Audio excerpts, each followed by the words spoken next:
मोदी विरोधी पत्रकार को सुप्रीम कोर्ट से लगा बड़ा झटका। सुप्रीम कोर्ट से मेधा पाटकर को मानहानि केस में नहीं मिली कोई राहत, सजा बरकरार। मेधा पाटकर ने एलजी वीके सक्सेना पर लगाए थे मानहानि कारक आरोप। दिल्ली के उपराज्यपाल वीके सक्सेना की मानहानि केस में सुप्रीम कोर्ट ने बड़ा फैसला सुनाया है। सामाजिक कार्यकर्ता और पत्रकार मेधा पाटकर को सुप्रीम कोर्ट से बड़ा झटका लगा है। दरअसल उन्हें मानहानि केस में सुप्रीम कोर्ट से कोई राहत नहीं मिली है। सुप्रीम कोर्ट ने मेधा पाटकर की सजा को बरकरार रखा है। ये आपराधिक मानहानि का केस दिल्ली के जो वर्तमान उपराज्यपाल हैं और lieutenant general VK Kumar Saxena ने 2001 में उनके खिलाफ दर्ज कराया था। इस मामले में अब सुप्रीम कोर्ट में सुनवाई हुई। जस्टिस एम सुंदरेश और जस्टिस एन कोटेश्वर सिंह की खंडपीठ ने पाटकर पर लगाया हालांकि 1 लाख रुपए का जुर्माना जरूर रद्द कर दिया है, लेकिन सजा से कोई राहत उन्हें नहीं मिली है। निचली कोर्ट ने प्रोबेशनल अवधि लागू करके उन्हें जेल की सजा से छूट दी थी। सुप्रीम कोर्ट ने प्रोबेशन आदेश में संशोधन किया और मैं आपको जानकारी दे दूं कि सुप्रीम कोर्ट ने प्रोबेशन आदेश में संशोधन किया, जिसके तहत उन्हें समय समय पर उपस्थित होना जरूरी था। इसके बजाय उन्हें मुचलके भरने की परमिशन दी गई। तो इस तरीके से ये बड़ा मामला है। साल 2000 से ये मामला चल रहा है।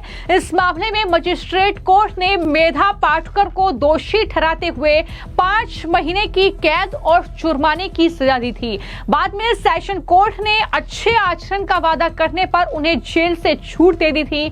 हाई कोर्ट ने दोनों आदेशों को सही ठहराया था। अब सुप्रीम कोर्ट के जस्टिस एम सुंदरेश और जस्टिस एन कोटेश्वर सिंह की बेंच ने मेधा पाटकर को आपराधिक मानहानि का दोषी कहा है।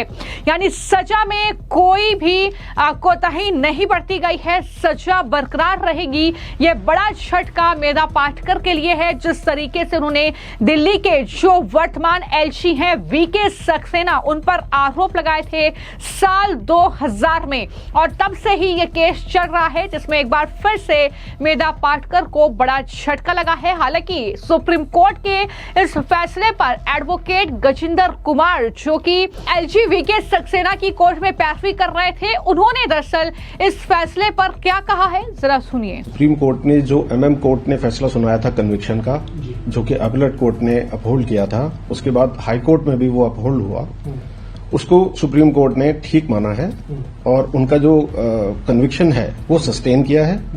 हाउएवर सर्टेन मॉडिफिकेशन उन्होंने किया है वो with regard to the penalty और जो कॉम्पनसेशन का एक इश्यू था और इनका एक सुपरविजन का इश्यू था, वो उन्होंने पेनल्टी हटा दिया है, उसको वेव कर दिया है और बाकी उनको प्रोबेशन जो कन्विक्शन है इट विल स्टैंड।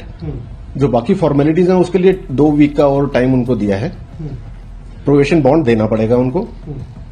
तो सर ये 2 जगह से इनको राहत नहीं मिली, उसके बाद सुप्रीम कोर्ट आई मेधा पाटकर, तो क्या आधार थे उनके सुप्रीम कोर्ट आने के लिए, उनकी क्या दलील थी? आज जो उनकी दलील स्पेसिफिकली जो वहां पर रेज किया, उन्होंने कुछ डिजिटल एविडेंस को लेकर आर्ग्यू किया कि वो प्रॉपरली नहीं एड्रेस हुए हैं वो चीजें हाईकोर्ट ऑर्डर में, लेकिन सुप्रीम कोर्ट ने नहीं माना है और वहां पर यही क्लैरिटी आई है सारी की सारी चीजें कि हाईकोर्ट ने उसको बहुत अच्छे से एग्जामिन करके उसके बारे में एक रीजन ऑर्डर पास किया है कन्विक्शन के बारे में।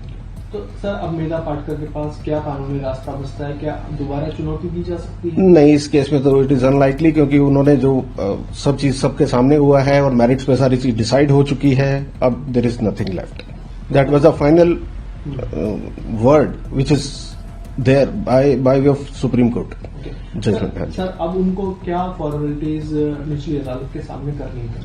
उनको प्रोबेशन बॉन्ड तो उनको देना पड़ेगा, लेकिन जो सुपरवाइजरी जो कंडीशंस थी वो वेव कर दी गई हैं और कॉम्पनसेशन जो 1 लाख रुपए का था वो भी वेव कर दिया गया है। तो अब कोई तारीख तय की गई है सर? 2 हफ्ते का टाइम दिया, कोई अभी स्पेसिफिक डेट नहीं है। 2 हफ्ते का टाइम और है, वो कैलकुलेट कर लेंगे जो भी होगा। तो आपने एडवोकेट गजेंद्र कुमार को सुना, जिन्होंने क्या कुछ सुप्रीम कोर्ट में हुआ, किस तरीके से आगे क्या कदम मेधा पाटकर की तरफ से कानूनी रूप से उठाया जा सकता है, क्या कुछ इस मामले में हो सकता है, पूरी जानकारी उन्होंने आपके साथ साझा की है। हालांकि मैं अगर इस मामले की जानकारी आपको दूं तो जिस समय का ये मामला है तब वीके सक्सेना गुजरात की एक संस्था के लिए काम करते थे।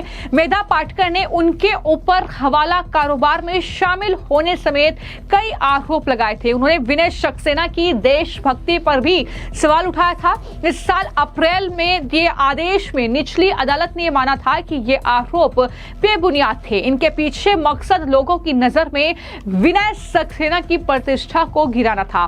सामाजिक कार्यकर्ता मेधा पाटकर के खिलाफ मानहानि का जो ये पूरा केस है, जाहिर तौर पर ये उनकी मुश्किलें बढ़ा रहा है। सुप्रीम कोर्ट ने मेधा पाटकर के मामले में जो फैसला दिया है, जिस तरीके से उन्होंने दरअसल जो दिल्ली हाई कोर्ट का फैसला था उसमें दखल देने से इनकार कर दिया और ये भी डिसीजन दिया कि कोर्ट जो है मेधा पाटकर पर लगे जुर्माने को हटाती है।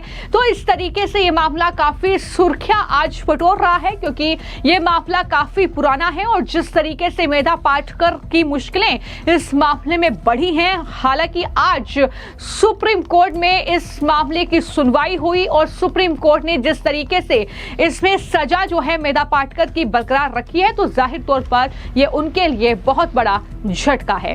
फिलहाल आपकी इस खबर को लेकर क्या राय है, हमें कमेंट बॉक्स में जरूर लिखिए। धन्यवाद। Supreme Court has upheld all the judgments given by MM level, thereafter appellate and the revisional court, that High Court, that is the revisional court. They have upheld all the decisions. Conviction is sustained. Penalty, certain things have been waived. However, probationary bond is required to be given by them. 2 weeks more time is given, extended to comply with those terms. So after appellate court and high court, Meधा Patkar had approached the Supreme Court. So what was the ground of approaching the Supreme Court? And they had Supreme Court today they argued with regard to certain digital evidences not being appreciated properly. However, it didn't work much because those have already been addressed in the High Court judgment. So how old is this case, sir? This case started in 2001. It was filed. The publication, defamatory publication, was in 2000 at rediff.com. What were the grievances of Mr. Saxena in nutshell, sir? In nutshell, as per the summary, if I can put it, then Mr. Saxena's name was given that he is supporting NBA. There were two factions for all practical reasons. Mr. Saxena was supporting and pushing the agenda of Sardar Sarovar Dam, that development should come into the country. And NBA, it was for different reasons. It was opposing those things. Those reasons are open to debate.